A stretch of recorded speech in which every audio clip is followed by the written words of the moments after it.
हर हर महादेव। सपने आजकल युवा लोग के लिए खास करके है कि जिन्हें जॉब नहीं हो रहा है, जो तैयारी करते हैं, उनके लिए क्या हालात होते हैं, कितनी वो हालातों में दिक्कत होता है। मैं चंद लाइनें उनके लिए कहूंगा कि सपने बढ़ रहे हैं, नींद घट रही है। सपने बढ़ रहे हैं, नींद घट रही है, इस बेचैनी में जवानी कट रही है। तो देखिए, कैसे हैं आप सभी साथियों। उम्मीद है कि आप सभी बहुत अच्छे तरीके से तैयारी कर रहे होंगे और आप बहुत जल्द कामयाब हो जाएं। इसके लिए मैं भी आप सभी के लिए कामना करता हूं कि आप अपने सपनों की एक नई उड़ान भरें और बहुत जल्द कामयाबी को छुएं। और छूने से भी आपको कोई रोक नहीं सकता है। यदि आपके कामयाबी के लिए आपने ही खुद से संघर्ष करने को ठान लिया है और आप अपने अंदर एक जिद को पाल लिया है, तो जिद्दी इंसान अपने कामयाब होने से उसको कोई नहीं रोक सकता है। इसलिए चलिए हम लोग आज के इस वीडियो में बात करते हैं बिहार पुलिस की सिलेबस की। जैसे कि मैंने आपको पिछले वीडियो में बताया था कि बिहार पुलिस की तैयारी करने से पहले सबसे बेहतर तरीका होगा उसके सिलेबस को अच्छे तरीके से जान लेना। एक होता है हार्ड वर्क और एक होता है स्मार्ट वर्क। यदि आप स्मार्ट वर्क के तहत हार्ड वर्क करते हैं तो कामयाबी आपको बहुत जल्द मिलती है। स्मार्ट वर्क ये है कि हम किसी भी तैयारी जो कर रहे हैं, किसी भी चीज की जो तैयारी कर रहे हैं, उसके सारी चीजों को, सारे तथ्यों को पहले से हम जानकारी प्राप्त कर लेते हैं। भले उस जानकारी को प्राप्त करने में हमें महीनों लग जाए, लेकिन हम जब तैयारी करेंगे तो एक अच्छे रिदम के साथ हमारी तैयारी होती है। इसलिए मैं आप लोगों के लिए अपने इस चैनल के माध्यम से लगातार प्रयास करता हूं कि आप सभी के लिए मैं एक अच्छे से अच्छे कंटेंट दूं और जो भी आगामी परीक्षा होने वाले हैं उसके सारे सिलेबस को निचोड़ करके मैं आप लोगों के बीच में रख सकूं।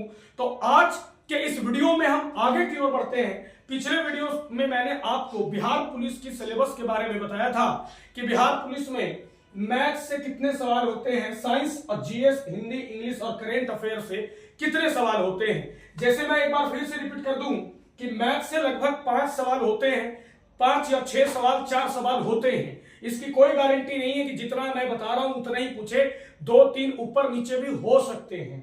साइंस से 24 से 25 सवाल होते हैं, कह सकते हैं कि 30 प्रश्न भी पूछ सकता है आपसे। इसके अलावा जो जीएस है, जिसमें आर्ट्स पेपर है, हिस्ट्री, ज्योग्राफी, पॉलिटी, इसके अलावा इकोनॉमिक्स और जो विविध से प्रश्न पूछते हैं, खेल कूद से संबंधित जो प्रश्न पूछता है, भारत में प्रथम, ये सब करके जो पूछता है, किताबों का नाम जो पूछता है, तो ये कुल मिलाकर के 30 से 32 यानी आप कह सकते हैं एवरेज 40 प्रश्न पूछे जाएंगे। और हिंदी तो भाई 10 प्रश्न पूछेगा ही। इसके बाद 10 से 12, इंग्लिश जो है वो 7 से 8, एवरेज इसको भी 10 मान के चलिए। और करेंट अफेयर तो भाई मान के चलो, मैं पहले भी वीडियो में बताया कि किसी भी एग्जाम में अब करेंट अफेयर का दबदबा बढ़ना शुरू हो गया है और करेंट अफेयर अब एक रोल प्ले कर रही है बहुत बड़ा। तो करेंट अफेयर बिहार पुलिस में 4 से 6 पूछ सकता है आपसे। वो शिफ्ट पे डिपेंड करेगा कि किस शिफ्ट में और कब आपका एग्जाम है, पहले ही आपका एग्जाम है या बीच में है या बाद में है, उस हिसाब से आपका करेंट अफेयर और हिंदी और प्रश्नों का लेवल जो है वो पूछा जाएगा। तो चलिए, पिछले क्लास में हम लोगों ने चर्चा कर लिया था मैथ पर और हम लोगों ने चर्चा कर लिया था साइंस पर, और आज के इस वीडियो में हम चर्चा करेंगे बिहार पुलिस सिलेबस, जिसका पोस्ट है कुल 2025 में 19,838। और याद रहे कि सबसे पहले आपको एग्जाम की प्रक्रिया से, एग्जाम के प्रोसेस से गुजरना है। अगर आप एग्जाम में क्वालिफाई कर जाते हैं उसके बाद ही आपका जो है फिजिकल होता है, शारीरिक दक्षता होगी, यानी मापदंड जो है जिस पर मेरिट लगेगा, जिस पर आपको फाइनली 19,838 में सिलेक्शन होइएगा, वो फिजिकल पर है। लेकिन फिजिकल तो बाद में है, इससे पहले एग्जाम है। एग्जाम हम अगर निकाल लेते हैं तो जाहिर सी बात है फिजिकल हमारे खान पान पे, हमारे आसपास की तैयारियों पर डिपेंड करेगा, वो हमारी शारीरिक क्षमता पर डिपेंड करेगा। लेकिन सबसे पहले मानसिक क्षमता यहां से लड़ना आपको है, मेंटेलिटी से लड़ना है आपको। तो इसके लिए भी आप लोग के लिए लाया गया है। आपको जैसे मैं बता दूं कि 19,838 सीट है, तो एग्जाम में कितने बच्चे क्वालिफाई करेंगे, तो 5 गुना ही क्वालिफाई करेंगे। लगभग 99,000 के करीब में बच्चे सिलेक्शन पाएंगे और उसके बाद फिजिकल से भी छट करके आएंगे 19,838। तो फिलहाल आपको एग्जाम को लेकर के तैयारियां करनी है। तो आज के इस वीडियो में हम बात करते हैं, हिंदी पे बात करेंगे और इंग्लिश पे बात करेंगे, क्योंकि बहुत से बच्चों का ये प्रश्न रहा है कि हिंदी 10 है और अगर इंग्लिश भी 7-8 के करीब में है, तो आखिर हिंदी में कहां कहां से प्रश्न आएंगे। तो घबराने की कोई बात नहीं है। मैं आज आपको जो इस वीडियो में बताने जा रहा हूं वो आपके सारे संदेहों को दूर कर देगी। और आज जो मैं आपको इस वीडियो में बताने वाला हूं, अगर उसके तहत आपने तैयारी कर लिया तो फिर आपको हिंदी में एक भी प्रश्न नहीं छूटेगा। तो मैं आपको सीधे लेकर चलता हूं हिंदी में। पहले तो हिंदी में जो है आपको सबसे पहले तैयारी कर लेना है कि वर्णमाला से पूछेगा। ठीक है, हिंदी में वर्णमाला से संबंधित प्रश्न भी आएंगे। जैसे बोलेगा कि का उच्चारण स्थान क्या है, यह भी आपको प्रश्न में पूछा जा सकता है। जैसे कि आपसे पूछा जा सकता है कि निम्न विकल्प में कौन अयोगवा है। जैसे कि पूछा जा सकता है कि अस्पष्ट व्यंजन की संख्या कितनी है, अंतःस्थ व्यंजन की संख्या कितनी है, वर्णों की कुल संख्या कितनी है, स्वरों की कुल संख्या कितनी है, किस वर्ण का उच्चारण निम्न में से नासिक से हो रहा है। तो आपको इस प्रकार से वर्णमाला से पूछा जाएगा, यानी वर्ण में स्वर और व्यंजन से संबंधित, उच्चारण से संबंधित यह भी आपसे पूछा जा सकता है। तो सबसे पहला वर्णमाला पे आपको काम करना है। दूसरा, शुद्ध और अशुद्ध। देखो भाई, शुद्ध और अशुद्ध भी वही छाटेगा जिसको हिंदी का व्याकरण मजबूत होता है। अब उसमें लिख देगा कोई वाक्य और कहेगा कि भाई लिख देगा और लिख देगा वहां पर लिखेगा, कहेगा कि निम्नलिखित वाक्यों में से या निम्नलिखित विकल्प में से कौन सा शब्द शुद्ध है। तो 3 शब्द जो है वो गलत होगा और 1 शब्द शुद्ध होगा, वो आपको छाटना है। या तो कहीं हर्षई में गलत कर देगा, या हर्षऊ में ऊकार में, ईकार में, एकार में कहीं भी गलत कर सकता है वो, और आपको छाटना है। बशर्ते आपको शब्दों का अर्थ मालूम होनी चाहिए और आपको प्रैक्टिस मजबूत होना चाहिए कि नहीं भाई, रुपया तो ऐसे लिखाता है, ये तो गलत लिखा हुआ है, समझे, ये तो रेपिया लिखा हुआ है, ये गलत है। और इसी प्रकार से कहेगा कि भाई गलत छाटे तो 3 शुद्ध होगा और 1 अशुद्ध होगा। या फिर कुछ और भी दे सकता है, उसके तहत भी आपको छाटना है। अब मैं आपको लिए चलता हूं संधि की तरफ। तो संधि की तरफ मैं आपको लेकर चलता हूं। संधि से भी पूछेगा कि बताइए कि महेश कौन सा संधि का उदाहरण है, इस तरीके से पूछेगा। विद्यालय कौन सा संधि का उदाहरण है, पवन कौन सा संधि का उदाहरण है, नयन कौन सा संधि का उदाहरण है। या फिर ऐसे भी पूछ सकता है कि महेश्वर का संधि विच्छेद निम्न में से क्या होगा, यानी विच्छेद पूछेगा। हो सकता है विच्छेद आपसे पूछ दे, या हो सकता है कि वो लिख देगा लेकिन संधि का नाम पूछ दे। यानी संधि आपको 3-4 तरीके से कंप्लीट कर लेना है। ठीक है, कि निम्न में से कौन सा संधि है, इस पे काम करना है। या फिर इस संधि का विच्छेद क्या होगा, या ये जो विच्छेद आपको प्रश्न में दे देगा तो कहेगा इसका संधि क्या होगा। या कहेगा कि स्वागत में किन 2 वर्णों का मेल हुआ है। तो भाई हमें पता है कि सु जोड़ आगत और इसमें उ प्लस आ का हुआ है, तो वैसे ही आपको ऑप्शन में भी छाटना है कि भाई उ प्लस आ किस ऑप्शन में है। तो कौन संधि देकर के कहेगा कौन 2 वर्णों का मेल हुआ है, कौन सा संधि है, इस प्रकार से घुमा करके पूछेगा। तो आपको तीसरा जो है वो संधि पे काम करना है। मैंने आपको सबसे पहले वर्ण पे काम करना है, इसके बाद संधि पे काम करना है। अगर हमने संधि वर्ण पे काम कर लिया हो तो फिर हम चलेंगे समास पे काम करेंगे।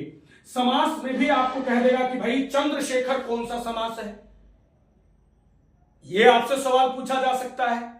यह आपसे पूछा जा सकता है कि अव्ययी भाव समास में पहला पद क्या होता है। यह आपसे पूछा जा सकता है कि किस समास में दोनों पद प्रधान होता है। या यह पूछा जा सकता है कि किस समास पद में कोई भी पद प्रधान नहीं होता है। इस प्रकार से भी समास से प्रश्न आ सकते हैं।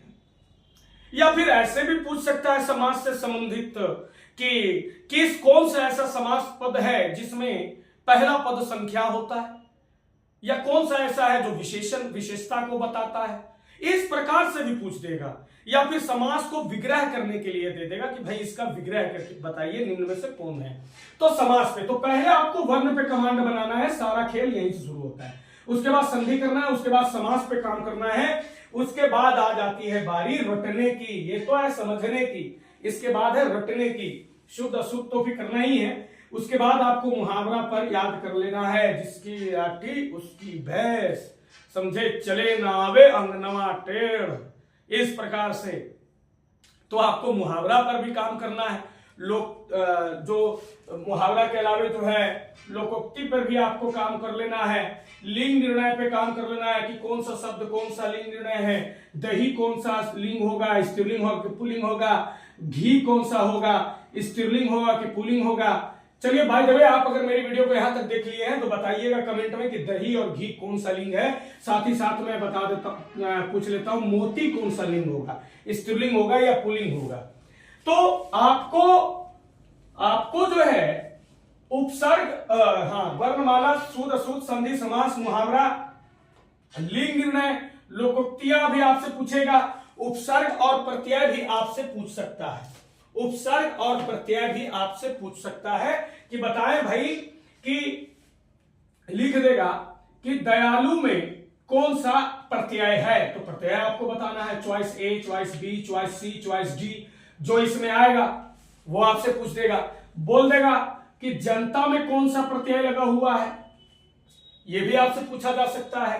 तो प्रत्यय आपसे पूछेगा, या हो सकता है उपसर्ग पूछ दे, या मान लीजिए प्रत्यय ही पूछ रहा है तो बोलेगा बपौती में कौन सा है भाई, बपौती में कौन सा प्रत्यय है, ये भी आपसे पूछा जा सकता है। आपसे ये भी पूछा जा सकता है कि जैसे अनुलोम में कौन सा उपसर्ग होगा। तो आपको पहले ये जानना ना कि उपसर्ग पहले वाला में और प्रत्यय बाद वाला में देखा जाता है। तो उपसर्ग प्रत्यय भी आपसे पूछा जा सकता है और पूछा है, लोकोक्तियां पूछा है, लिंग निर्णय करना पूछा है और उपसर्ग प्रत्यय भी पूछा है बिहार पुलिस, समझे। तो वर्णमाला, शुद्ध अशुद्ध, संधि, समास, मुहावरा, इसके बाद प्रत्यय, उपसर्ग, लोकोक्ति, लिंग निर्णय और उसके बाद पर्यायवाची। भाई बताइए जल का पर्यायवाची क्या क्या होगा, पृथ्वी की पर्यायवाची क्या क्या होगी, समझे। जंगल का पर्यायवाची, तो भाई जंगल वाले पर्यायवाची आप जरूर कर लीजिएगा, बहुत पूछता है ये, जंगल वाला पर्यायवाची पूछ देता है। पत्थर का पर्यायवाची क्या क्या होगा, तो जंगल, पत्थर, ये सबका पर्यायवाची आपको याद कर लेना है, ठीक है। तो पर्यायवाची से संबंधित भी आपको कुछ याद कर लेना है। जो आपको याद है उस पर काम नहीं करना है, जो आपको याद नहीं है, जो आपको हार्ड लग रहा है, जो आपसे गलतियां हो जा रही हैं, उस पर आपको काम कर लेना है।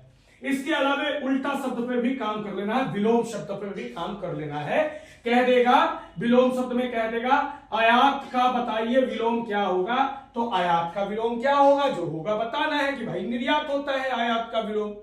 तो हिंदी में कुल मिला के वर्णमाला, शुद्ध अशुद्ध, संधि, समास, मुहावरा, पर्यायवाची, विलोम, उपसर्ग, लोकोक्ति और लिंग निर्णय।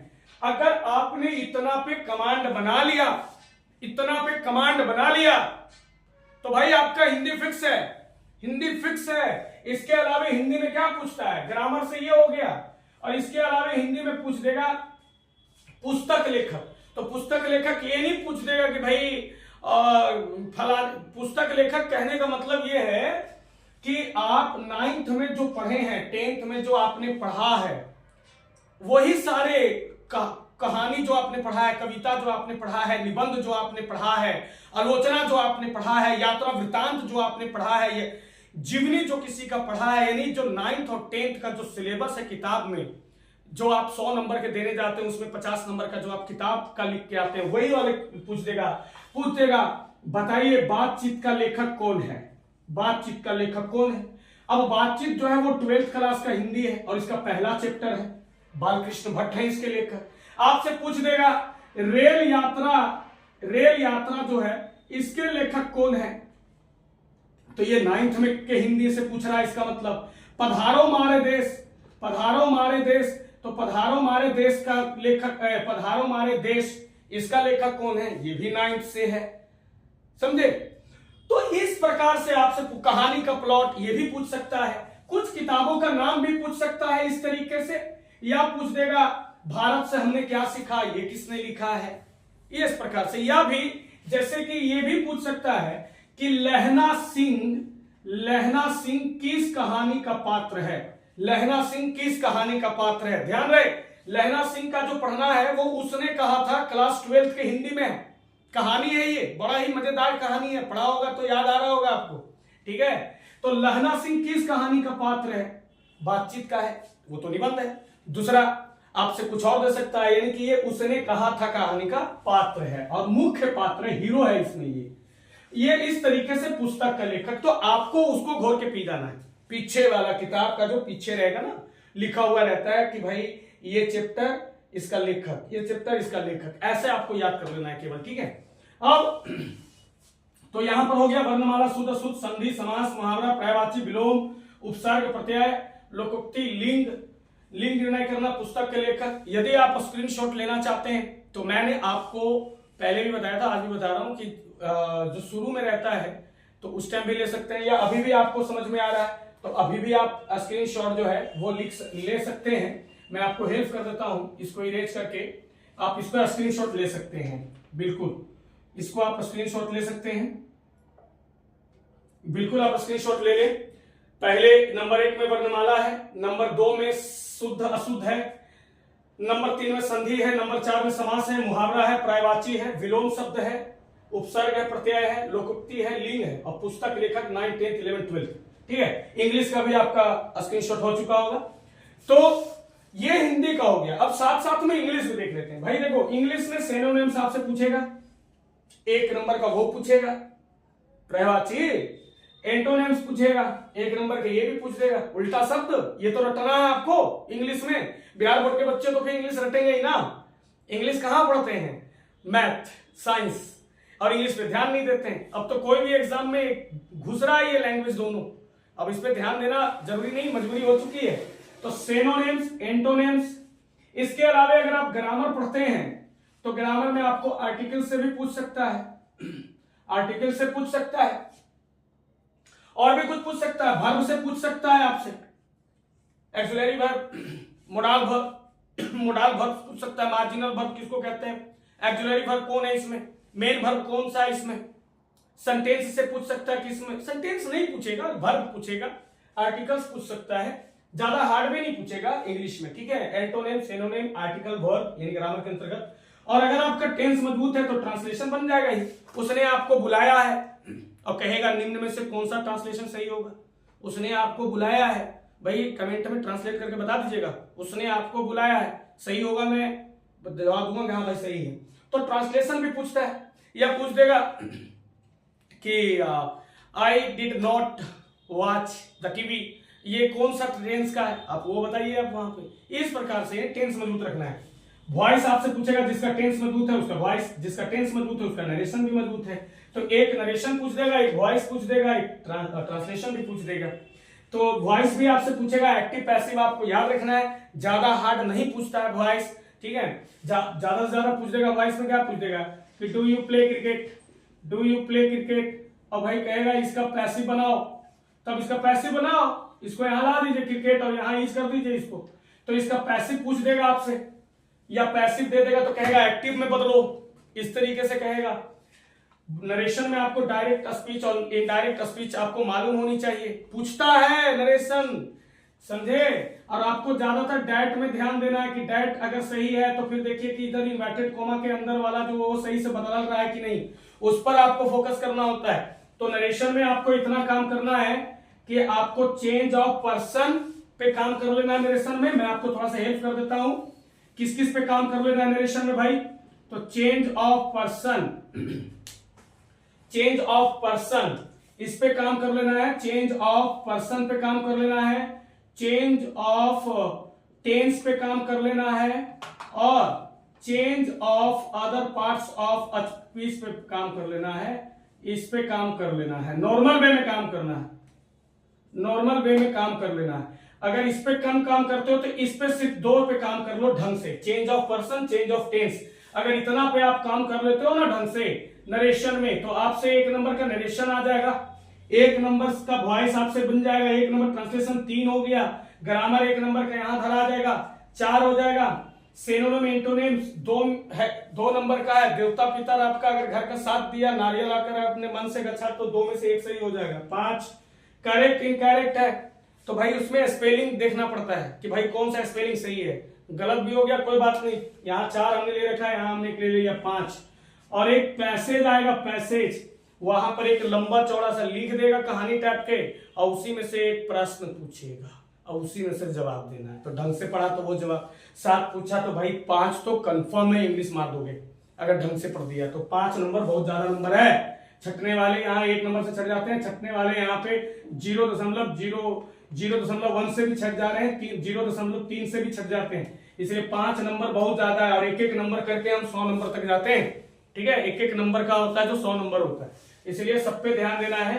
तो यहां पर हमने क्या बात किया हिंदी में, वर्णमाला, शुद्ध शुद्ध, संधि, समास, मुहावरा, पर्यायवाची, विलोम, उपसर्ग, प्रत्यय, लोकोक्ति, लिंग, पुस्तक, लेखक। इंग्लिश में हमने बात किया synonym, antonym, translation, voice, narration, grammar से आर्टिकल्स वगैरह, करेक्ट, इनकरेक्ट और पैसेज। देखो जो बच्चा शुरू से मेहनत किया होगा हिंदी ग्रामर, इंग्लिश ग्रामर में, जिसने 7, 8 में भी ग्रामर पढ़े होंगे, व्याकरण पढ़े होंगे, 9th में भी पढ़े होंगे, 10th में भी पढ़े होंगे और 11th 12th भी अपने मेरिट पे निकाल लिए होंगे व्याकरण, उसके लिए कोई टेंशन नहीं है, वो तो एकदम कंफर्म बनाएंगे, वो कंफर्म बनाएंगे। अगर दोनों मिला करके 18 क्वेश्चन आता है, मैं कह देता हूं कि वो 14 क्वेश्चन जरूर बनाएंगे, 15 क्वेश्चन जरूर बनाएंगे, क्योंकि उन्होंने इंटर जो है वो मेरिट के दम पे निकाला है, तो वो तो कंफर्म निकाल लेंगे। लेकिन जो नहीं पढ़े हैं उसके लिए, जो भुला गए हैं उनके लिए ये टॉपिक है कि भाई इतना पे तो मेहनत कर डालो और कंफ्यूजन त्याग दो। मैंने आपको कंफ्यूजन त्यागने वाला ही वीडियो बनाया है, समझे। और मैं आपके लिए बस यही कहूंगा कि आपको किसी से उम्मीद नहीं करना है। आप ये मत सोचिएगा कि फलाने फलाने, जिंदगी जब खुद की है तो उम्मीद भी खुद से होनी चाहिए, हमें किसी और से मतलब नहीं है, समझे। और भरोसा करके घर पे अगर बैठे हो, अगर मेहनत नहीं कर रहे हो और गलती से हमारी ये वीडियो देख रहे हो आप, तो मैं फिर कह रहा हूं ये जिंदगी आपकी है और भरोसा भी आप खुद पे कीजिए, किसी दूसरे पे भरोसा करने की जरूरत नहीं है, समझे।